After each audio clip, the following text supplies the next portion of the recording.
टाळी वाजवा बरं एकदा. पापी पुरुषाची कथा आपण पाहिली, त्यानंतर दुसरी कथा एका पापी स्त्रीची कथा आपण ऐकली. त्या पापी स्त्रीचं नाव काय? चंचुला. देवराज आणि चंचुला यांचा उद्धार शिव महापुराणानं केलाच केला, पण ज्याला पिशाच्च योनी प्राप्त झाली होती, चंचुलेचा पती बिंदुक, त्या पिशाच्याला सुद्धा त्या पिशाच्च योनीतून त्याची मुक्तता शिव महापुराणानं केली आहे. असं हे श्री शिव महापुराण तुम्ही आम्ही महद्भाग्यानं या ठिकाणी श्रवण करतोय. ही कथा सुतजी 88,000 शौनकादी ऋषींना सांगतायत. शिव महापुराणाचं महात्म्य सांगितलं. या दोनही कथा 88,000 शौनकादी ऋषींनी ऐकल्या, दोन्ही कथा श्रवण केल्या. आणि सुतजींनी पुढे सांगावं, फक्त या दोघांचा किंवा तिघांचाच उद्धार शिव महापुराणानं केला नाही, तर जे साधू आहेत, जे संत आहेत, अशा नारदांचं दुःख सुद्धा या शिव महापुराण कथेनं संपवलं. सुतजी सांगतायत, ऐकणारे 88,000 शौनकादी ऋषी आहेत. या ऋषींनी ज्या वेळेला ऐकावं की अरे नारदांचं दुःख या शिव महापुराण कथेनं संपवलं, विचार मनामध्ये आला. लगेच प्रश्न केला, सुतजी तुम्ही सांगता नारदांचं दुःख या शिव महापुराण कथेनं संपवलं. नारदजी तर एक साधू आहेत, नारदजी संत आहेत. नारदजींना नेमकं कोणतं दुःख झालं ज्या दुःखातून मुक्तता शिव महापुराण ग्रंथानं केली आहे, शिव महापुराण कथेनं केली आहे? असं कोणतं दुःख नारदांना झालं? म्हटले नारदजी तर नेहमी भगवंताच्या नामाचं चिंतन करत असतात. नारदजी माहिती आहेत सर्वांना? मागच्या माता वर्ग हो की नाही? नारदजी माहिती आहेत का? नारदजींना आपण शेंडीवाले बाबा सुद्धा म्हणतो पहा. अजून एक नाव आहे कळीचा, माहिती आहे ना? ते नेहमी कळी करतात, ते कळी करतात पहा, पण त्यांनी केलेल्या कळीमधून समोरच्याचं हितच होतं, हितच दडलेलं असतं. त्यांच्या कळी वेगळ्या आणि तुमच्या आमच्या कळी. आपण कळी करतो त्यातून समोरच्याचं 100% वाटोळं झाल्याशिवाय राहत नाही. नारदजी ज्या कळी करतात त्या समोरच्याच्या हिताच्या असतात. त्यात काहीतरी तथ्य, काहीतरी नाविन्यपूर्ण गोष्ट दडलेली असते.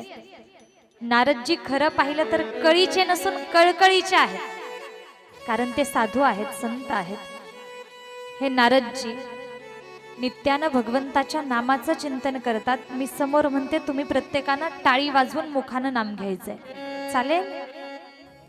सर्वांनी भजन करायचंय. नारायण श्रीमद नारायण, नारायण नारायण नारायण, नारायण श्रीमद नारायण, नारायण नारायण नारायण श्रीमद नारायण, नारायण नारायण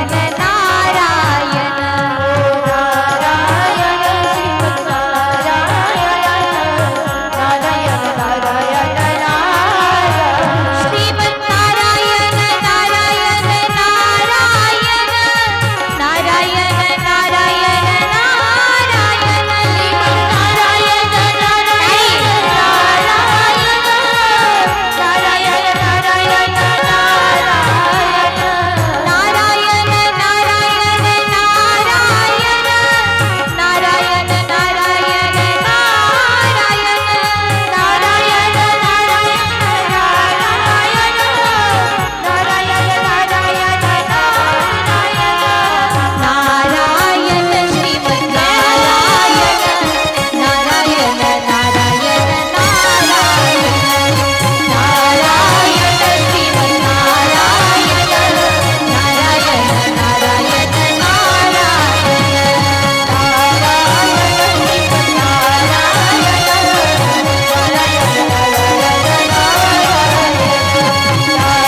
नारायण नारायण नारायण नारायण नारायण नारायण नारायण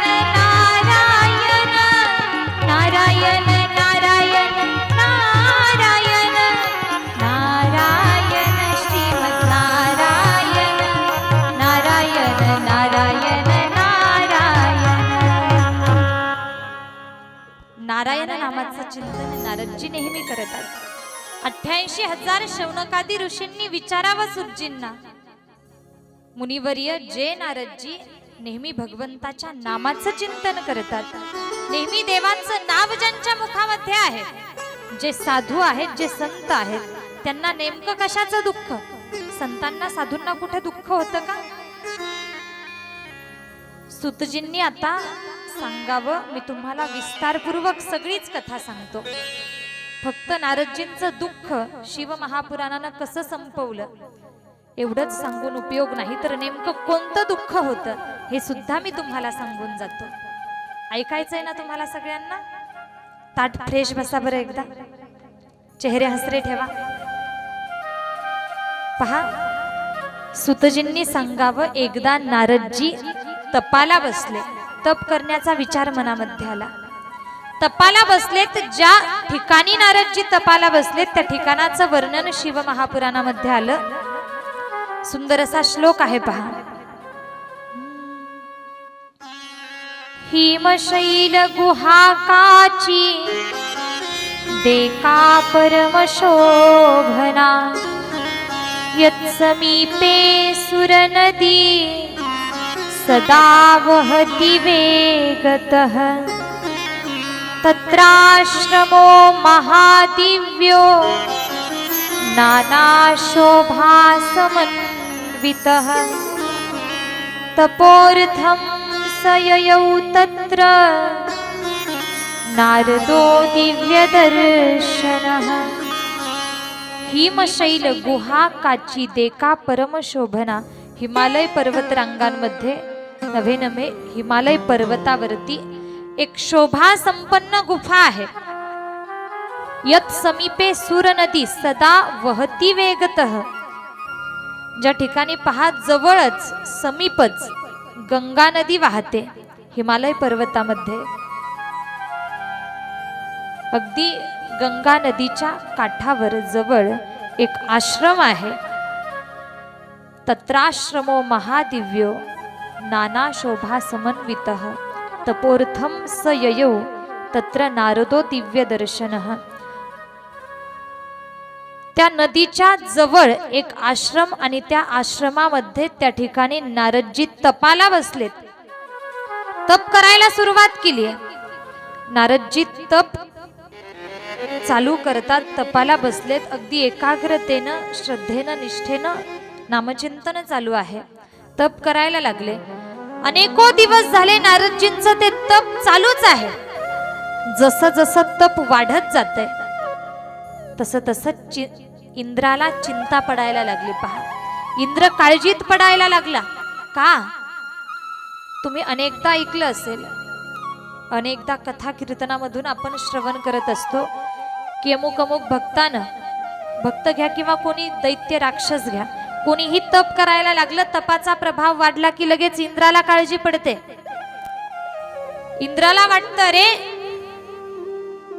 याचं तप वाढलं आणि भगवान प्रसन्न झाले तर यानं भगवंताकडे माझं राज्यपद मागून घेतलं तर, जर माझं राज्यपद मागून घेतलं तर हातची सत्ता जाईल. सत्ताधाऱ्याला सत्ता जाण्याची भीती असते. इंद्र काळजीत पडला. अरे नारदांचं तप वाढत चाललंय आणि हे असंच वाढत राहिलं तर भगवान प्रसन्न होतील, आणि जर नारदांनी माझी राजगादी मागितली, माझं राज्य मागितलं तर अनर्थ होऊन जाईल, माझ्या हातची सत्ता जाईल. चुकीचा विचार इंद्र करतोय.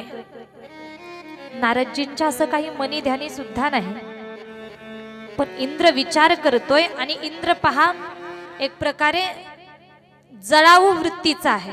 पहा बरं, जळाऊ वृत्तीचा इंद्र आहे.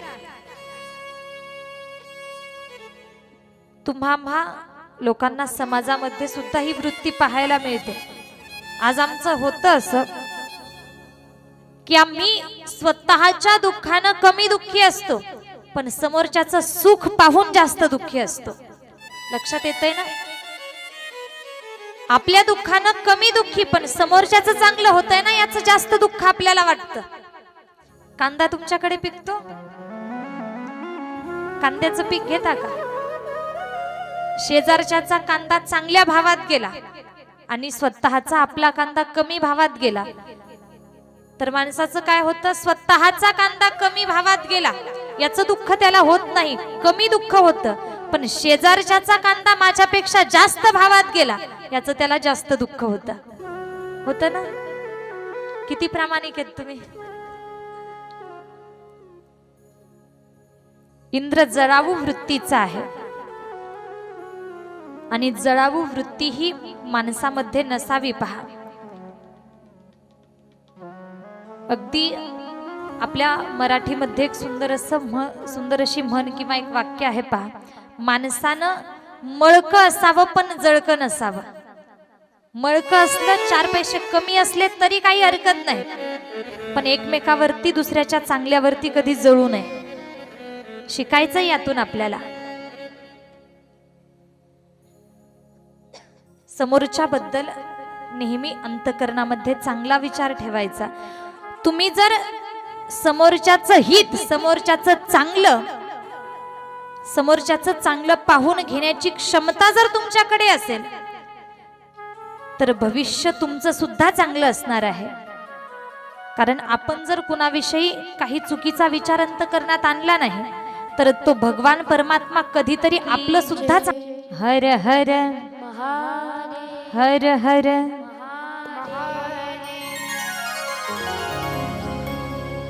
माणसानं जळावू वृत्तीचं नसावं. करता आला तर एकमेकावरती परोपकार करावा. पहा बरं, अगदी आपल्याकडनं समोरच्याचं हित व्हावं, कुणाचं चुकीचं आपल्यामुळे होऊ नये किंवा असा विचारही मनामध्ये आणू नये. अगदी जर आपल्याला एखाद्याचं भलं करता येत असेल तर करा. मी असं म्हणणार नाही की नेहमी तुम्ही इतरांसाठीच जीवन जगा, स्वतःचं सुद्धा पहा, पण जीवनामध्ये परोपकार करत चला. कारण परोपकाराला खूप महत्व आहे. आपल्याकडे धन आहे ना,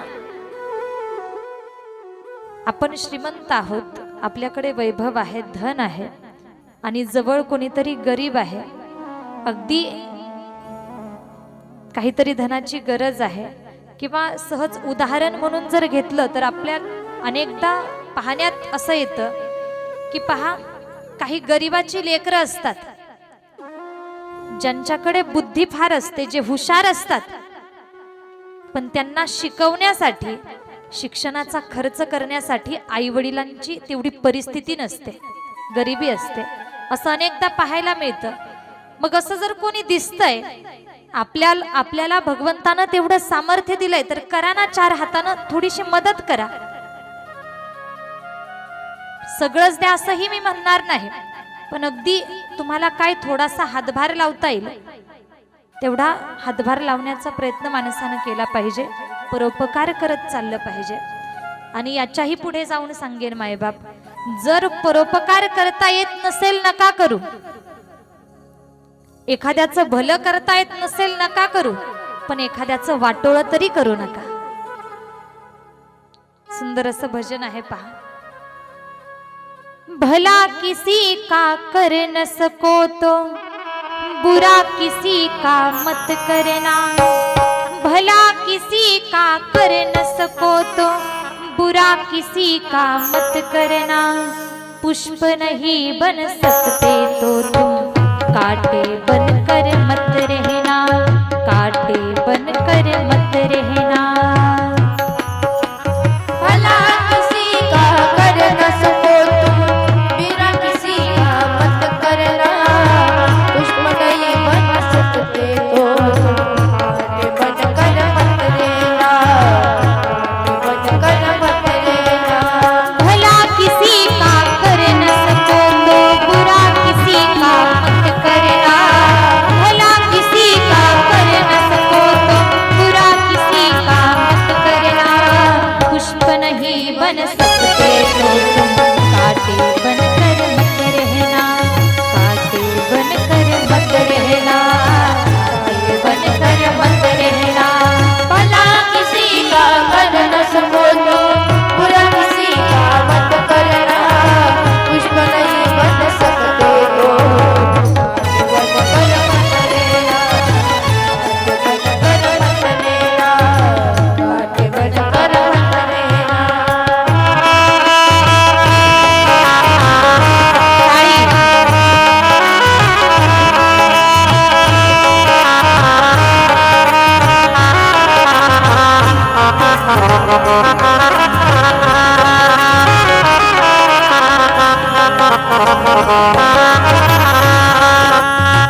भला किसी का कर न सको तो बुरा किसी का मत करना, भला किसी का कर न सको तो बुरा किसी का मत करना, पुष्प नहीं बन सकते तो तुम कांटे बनकर मत रहना, कांटे बनकर मत रहना। चांगलं एखाद्याचं करता येत नाही ना तर करू नका, पण वाटोळं सुद्धा कोणाचं करू नका। हा इंद्र आहे, स्वतःचा स्वार्थ पाहतोय। अगदी वाटतंय की अरे नारदांचं तप जर वाढलं तर याचा परिणाम माझ्यावरती होईल, माझी हातची सत्ता जाईल। या भीतीनं इंद्रानं ठरवलं की अरे आता काहीतरी करायचं आणि नारदजींचं तप भंग करायचं, पण करावं काय लक्षात येत नाही। इंद्रानं विचार केला, उपाय निवडला, अरे मी कामदेवाचं आवाहन करणार, कामदेवाच्या मदतीनं नारदाचं तपभंग करणार। या इंद्रानं कामदेवाचं आवाहन केलं, लगेच कामदेव त्या ठिकाणी प्रगट झाले। कामदेव प्रगट झाले, हात जोडले, राजन कशासाठी बोलावलत, काय काम काढलं सांगा, काय आज्ञा आहे। इंद्रानं सांगावं, कामदेवा तुम्हाला नारदांचं तप भंग करायचंय, जा म्हटले नारदांचं तप भंग करा। नारदांचं तप जर असंच वाढत राहिलं तर माझी सत्ता जाण्याची भीती मला आहे, जा म्हटले। कामदेवानं काही अप्सरा सोबत घ्याव्यात, गंधर्व सोबत घेतले, काही वादक सोबत घेतले। अप्सरा, गायक, वादक कामदेवा सोबत निघालेत आणि ज्या ठिकाणी या हिमालय पर्वतावरती पहा, गंगेच्या अगदी काठावरती जवळच नारदजी त्या ठिकाणी बसलेले आहेत, तप चालू आहे, त्या ठिकाणी यावं। कामदेवानं अप्सरा, गंधर्व, वादक या तिघांनाही आज्ञा करावी, म्हटले जा अप्सरांनो तुम्ही नृत्य करा, गंधर्वांनो तुम्ही गायन करा, वादकांनो तुम्ही सुंदर असं वाजवा, नारदाचं तप भंग झालं पाहिजे। आज्ञा केली आणि लगेच या सगळ्यांनी आज्ञेचं पालन करायला सुरुवात केली आहे। सुंदर असं गायन वादन त्या ठिकाणी चालू झालं, टाळी वाजवायची।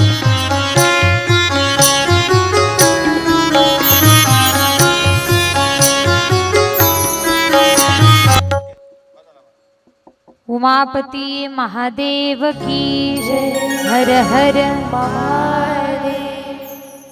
पहा, कामदेवाला इंद्रानं आज्ञा केली, कामदेव निघाले, आले, सुंदर असं गायन वादन नृत्य चालू झाले। अप्सरा नृत्य करत आहेत, गंधर्व गातायत, वादक वाजवतायत।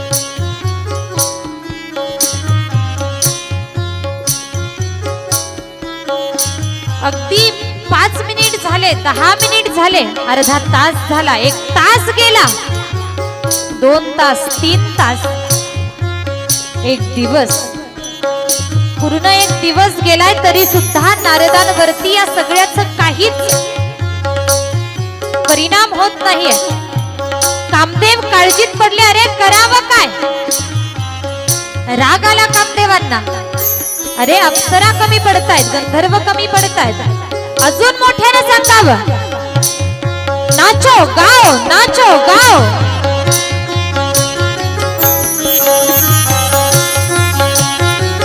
अप्सरा अजून अगदी नाना परीनं नृत्य करतायत, नृत्य करून करून अप्सरांचे पाय दुखायला लागले, पहा हातपाय सुजले। गंधर्व सुद्धा अगदी नव्या ताकदीनं गातायत, अगदी आलाप तान्यांसहित गायन करावं, गायन करून करून घसे कोरडे पडले, वादकांचेही वाजवून वाजवून बोट फुटले, पण तरी सुद्धा काहीच परिणाम नारदांच्या तपावरती होत नाहीये, नारदांचं तप भंग व्हायला तयार नाही। कामदेवांना आता अजून भयंकर राग आला आणि रागात कामदेव अप्सरा, गंधर्व आणि वादक या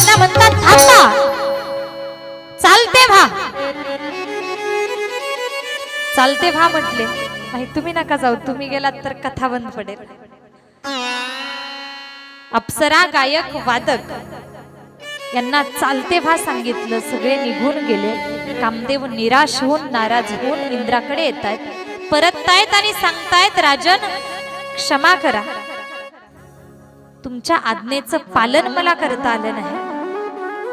मी अपयशी ठरलो, मी असमर्थ ठरलो. तुम्ही काहीतरी दुसरा मार्ग निवडा, काहीतरी दुसरा उपाय करा. मला नारदांचं तपभंग करता आलं नाही. इंद्र काळजीत आहे, अरे नारदाचं तपभंग करायचंय.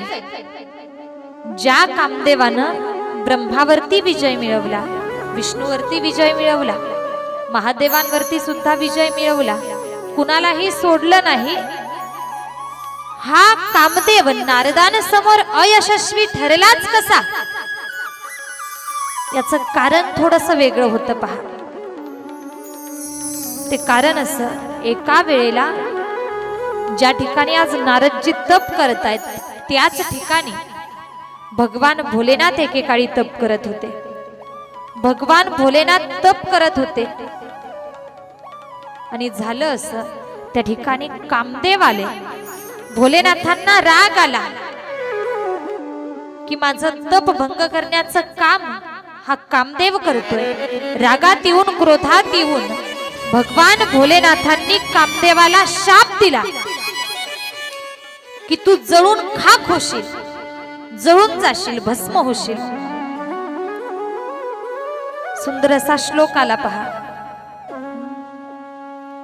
अत्रैव शंभुनाकारी सुतपश्च स्मरारिणा अत्रैव दग्धस्तेनाशु कामो मुनी तपोपह. कामदेवांना भगवान भोलेनाथांनी त्याच ठिकाणी भस्म केलं. पण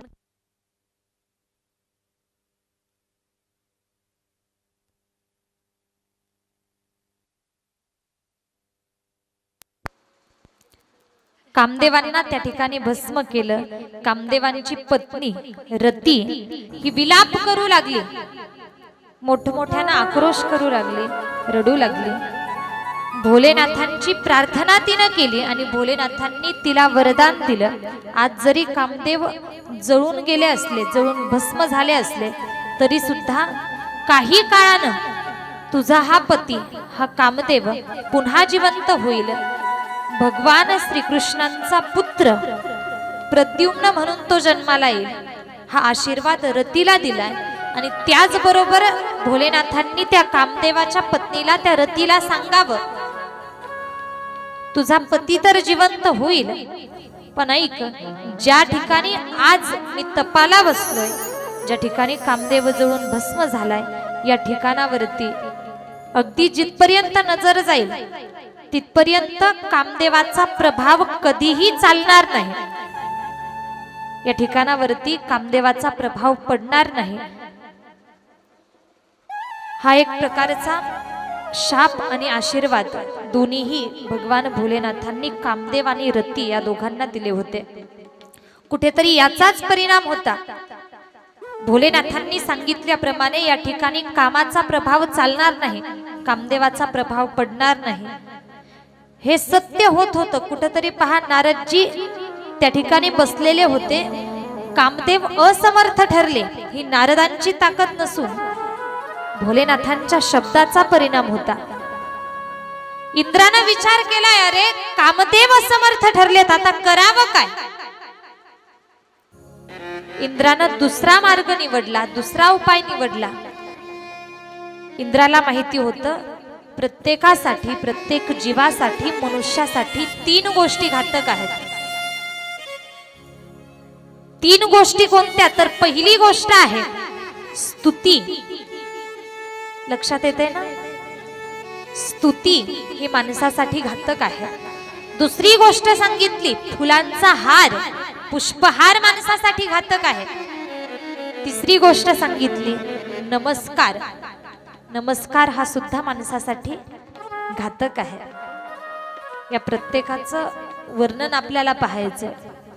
स्तुती ही प्रत्येकासाठी घातक आहे. कशी तर ऐका, अगदी चांगलं काम सुद्धा मोडीत काढण्याचं काम स्तुती करते. एखाद्यानं आपली स्तुती केली तर आपल्याला अहंकाराची निर्मिती होऊ शकते, गर्वाची निर्मिती होऊ शकते. आणि जिथं ग आला, जिथं अहंकार आला, तिथे नाश निश्चित आहे. म्हणून पहा, आपण एक वाक्य म्हणत असतो, गर्वाचं घर नेहमी रिकामच असतं. गर्व नसावा. स्तुती केल्यानंतर गर्वाची, अहंकाराची निर्मिती होऊ शकते. मी प्रत्येकाचं सांगत नाही, पण माणसाची वृत्ती आहे. माणसाला समोरच्याच्या तोंडातून स्तुतीची अपेक्षा असते, निंदा कुणालाही आवडत नाही. एक संत जर बाजूला सोडले, संतांना सगळं काही समान असतं, स्तुती असेल, निंदा असेल, सुखदुःख असेल. पण तुम्ही आम्ही सामान्य माणसं, आम्हाला स्तुती केलेली आवडते, पण निंदा सहन होत नाही. याच्याही पुढे मी जाऊन सांगेल. मायबाप, लोक निंदा करतात, पण त्याचीच करतात जो कुठेतरी प्रगतीच्या मार्गावर आहे. लोक नावं ठेवतात. नावं ठेवणं हा जगाचा एक प्रकारे स्वभाव आहे. एखादा जर चांगलं काम करतोय, त्याला लोक नावं ठेवणार, यानं असं करायला नको होतं, यानं हे काम जर असं केलं असतं तर अजून चांगलं झालं असतं. जेवढं करतोय त्यामध्ये कोणी कौतुक करणार नाही. चांगल्यातून चुका काढण्याचा प्रयत्न करतात. चांगलं काम कोणी पाहत नाही, त्यात चुकतंय काय हे शोधून काढतात. जगाचा, समाजाचा हा स्वभाव आहे. अगदी जे चुकीचं आहे ते चुकीचं आहेच, त्याला चुकीचं म्हटलं पाहिजे. पण जे कुठेतरी कोणीतरी चांगलं करतंय त्याचं चांगलं आपण पाहिलं पाहिजे. गुण दोष प्रत्येक व्यक्तीकडे असतात, प्रत्येकाकडे असतात. अगदी पहा, स्तुती आपल्याला आवडते, निंदा आवडत नाही. मला सांगा मायबाप, रस्त्यानं एखादा वेडा चाललाय, वेडा माणूस चाललाय, आणि 4-4 जण रस्त्याच्या बाजूला कडेनं उभे आहेत, गप्पा मारत आहेत. तर रस्त्यानं जाणाऱ्या त्या वेड्याला पाहून त्याची निंदा कोणी करतं का? कारण सगळ्यांना माहिती असतं तो वेडाच आहे, अगोदरचाच वेडा आहे. पण या उलट हे 4-4 रस्त्याच्या बाजूला उभे आहेत, आणि त्याच रस्त्यावरून अगदी एखादा व्यक्ती कडक इस्त्रीचे कपडे घालून अगदी थाटामाटात चाललाय, त्याची निंदा लोक त्याच्याबद्दल काहीतरी बोलणार. म्हणजे मला सांगायचं एवढं की वेड्याची जशी कोणी निंदा करत नाही, शहाण्याचीच निंदा होते. लोक आपली निंदा करतात ना, काहीतरी चुका शोधून काढतात ना, लक्षात घ्यायचं आपण कुठेतरी प्रगतीच्या मार्गावर आहोत, आपली प्रगती व्हायला लागली. प्रत्येक गोष्टीतून काहीतरी शिकता येतं, आणि प्रत्येक गोष्टीतून एक सकारात्मक भावना आपण घेतली पाहिजे, सकारात्मक विचार मिळवले पाहिजेत, प्रत्येक गोष्टीतलं चांगलं शोधलं पाहिजे. स्तुती आणि निंदा पहा, स्तुती प्रत्येकाला प्रिय आहे. ही स्तुती अहंकाराकडे घेऊन जाते. एक उदाहरण मी तुम्हाला देईल. चांगली कामं मोडीत काढण्याचं काम ही स्तुती कशी करते पहा. एक सुंदर अशा मूर्त्या बनवणारा मूर्तिकार आहे, सुंदर सुंदर मूर्त्या बनवतो. अगदी त्यानं एखाद्या व्यक्तीची मूर्ती बनवावी, एका बाजूला मूर्तीला उभं करावं आणि एका बाजूला माणसाला उभं करावं. एका बाजूनं मूर्ती, दुसऱ्या बाजूनं माणूस, आणि तिसऱ्या कोणाला तरी विचारावं, अरे यातली मूर्ती कोणती आणि यातला माणूस कोणता ते शोध सांग. तर समोरच्याला ओळखताही येणार नाही की मूर्ती कोणती आणि माणूस कोणता. एवढा तो आपल्या कलेमध्ये निपुण आहे, एवढा मूर्त्या घडवणारा मूर्तिकार. आणि एका वेळेला व्हावं असं की त्याला नेण्यासाठी काळ आला, यम आला. आणि यमाची चाहूल या मूर्तिकाराला लागली. पहा बरं, यमाची चाहूल लागली. लक्षात आलं यम आपल्याला नेण्यासाठी आलाय, यमाच्या तावडीतून सुटायचंय. काय करावं? उत्तर त्या माता वर्ग, यमाच्या तावडीतून सुटता येतं का?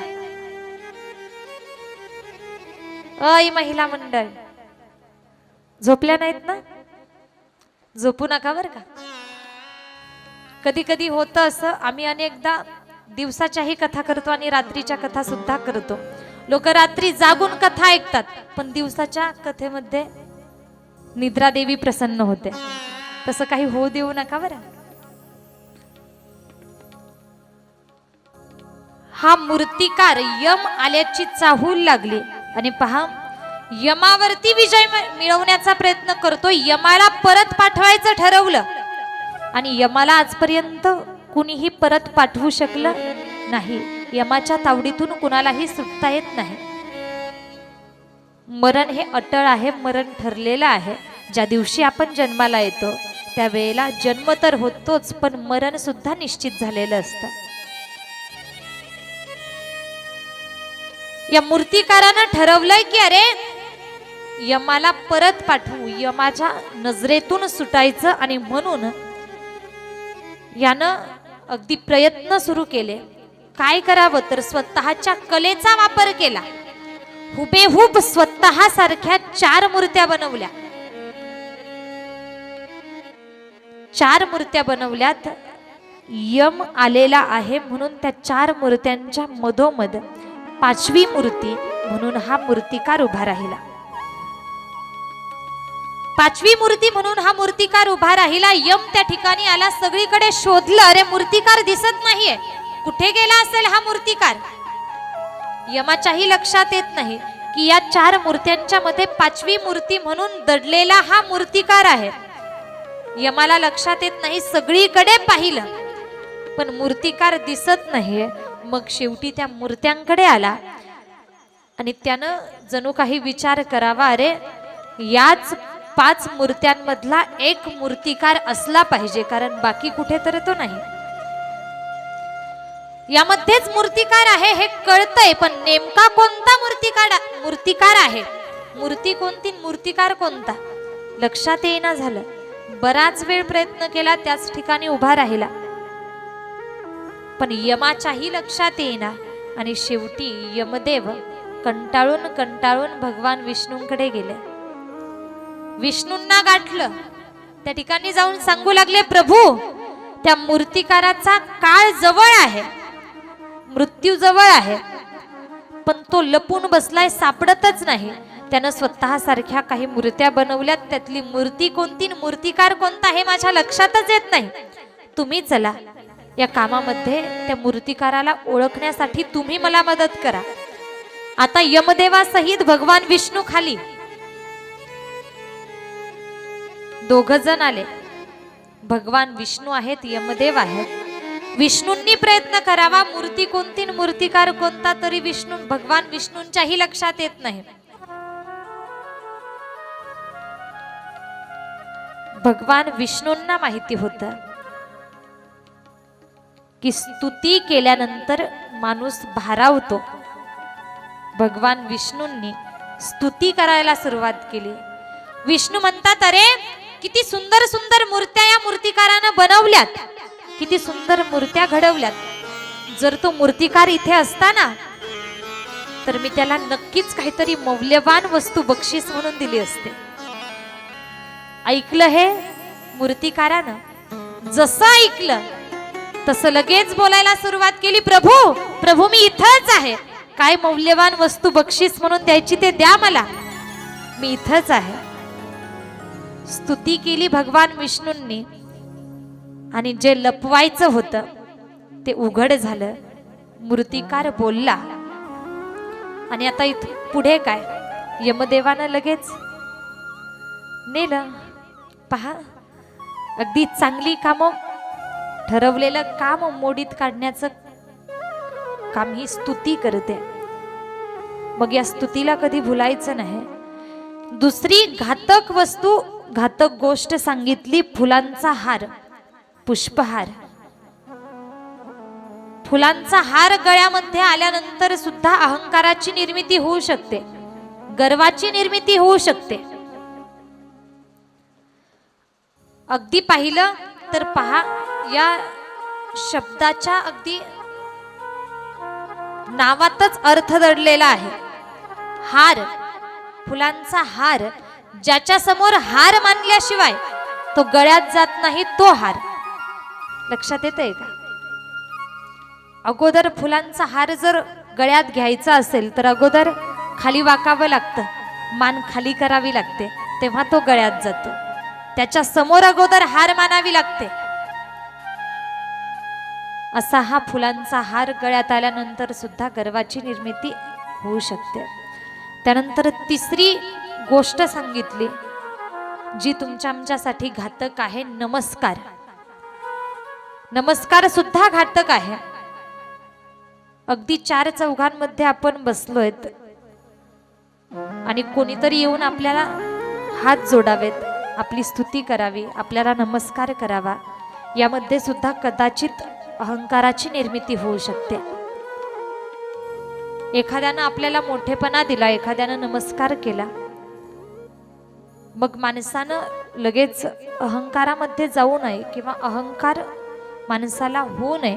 अहंकाराचा खूप मोठा तोटा आहे, हे मी तुम्हाला मनानं सांगत नाही. जगद्गुरु तुकोबाराया अहंकार झाला, अहंकार झाला, अहंकार झाला, अहंकार झाला, अहंकार झाला, अहंकार झाला, अहंकार झाला,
अहंकार झाला, तुका म्हणे वाया गेला. तुकोबाराय सांगतात, ज्याला अहंकार झाला ना, जिथे गर्व आला ना, समजायचं तो वाया गेला. या उलट सुद्धा तुकोबारायांनी सांगितलं, म्हटले अहंकार गेला तुका म्हणे देव झाला. ज्याचा अहंकार नाश पावला, ज्याच्याकडे गर्व नाही, अहंकार नाही, तो एक प्रकारे देव आहे. अहंकार गेला तुका म्हणे देव झाला. किंवा नम्र झाला भूता तेने कोंडिले अनंता. तुमचा आमचा जर विचार केला तर आम्हाला नम्रता आवडते. पहा, अहंकारी व्यक्ती आपल्याला आवडतो का? अहंकारी माणूस, गर्विष्ठ माणूस आम्हाला आवडत नाही. आपल्याला जर अहंकारी व्यक्ती आवडत नसेल तर त्या भगवंताला कसा आवडणार? आम्हाला आवडत नाही, मग देवाला कसा आवडणार? देवाला सुद्धा गर्विष्ठ व्यक्ती किंवा अहंकारी कोणीही आवडत नाही. नम्र झाला भूता तेने कोंडिले अनंता.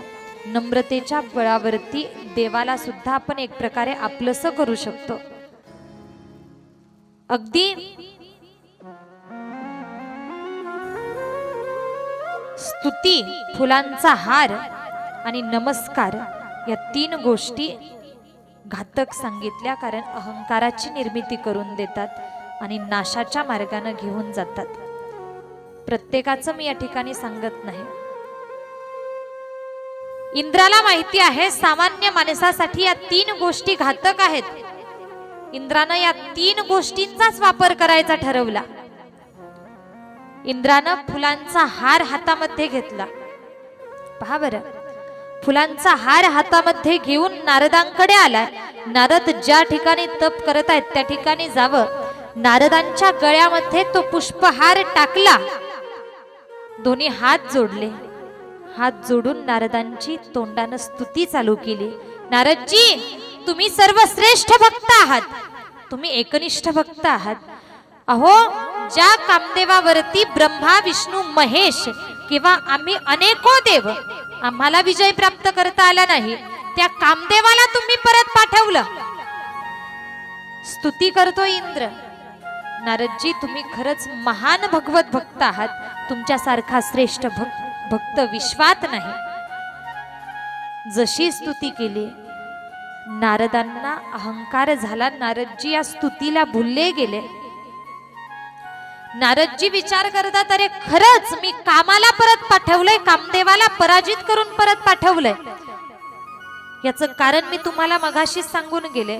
कामदेव परत गेले. कामदेवाचं सामर्थ्य त्या ठिकाणी चाललं नाही. ही नारदांची ताकद नव्हती, तर त्या भूमीची ताकद होती, महादेवांच्या शब्दाची ताकद होती. पण नारदांच्या ही गोष्ट लक्षात येत नाही, हे माहिती नाही. नारदजी भ्रमित झाले. अरे मी कामदेवाला परत पाठवलं. अहंकार निर्माण झाला. आणि हेच इंद्राला पाहिजे होतं. नारदजी यानंतर सगळीकडे सांगायला लागले. अगदी त्रैलोक्यामध्ये भ्रमंती चालू झाले आणि जो दिसल त्याला सांगतायत, मी कामदेवाला परत पाठवलं, मी श्रेष्ठ आहे, मी महान आहे, माझ्यासारखा भगवत भक्त अवघ्या विश्वात नाही. मृत्यूलोकामध्ये यावं. कोणी मनुष्य, कोणी पशु पक्षी, झाड झुडप, जे दिसल त्याला सांगायचे. मृत्यूलोकामध्ये फिरले फिरले स्वतःची स्तुती स्वतःच्या तोंडानं करायचे. आणि पहा, स्वतःची स्तुती स्वतः तोंडानं कधी करायची नसते.